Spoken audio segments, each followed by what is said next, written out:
Здесь у нас и наземный склеп.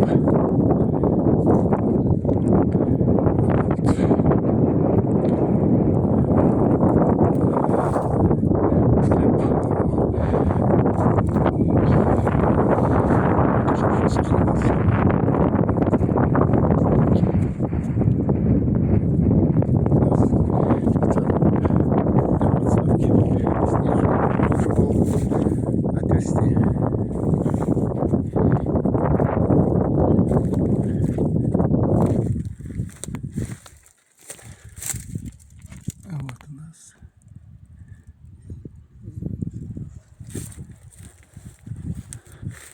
все, вот тоже подставка для подставки.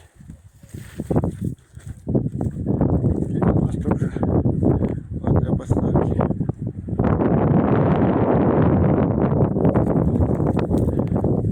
Так, склеп хорошо сохранился по сравнению вот таких частях.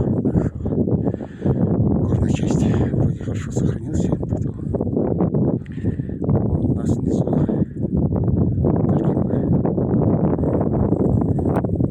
и вот такая красота. Горная Ингушетия.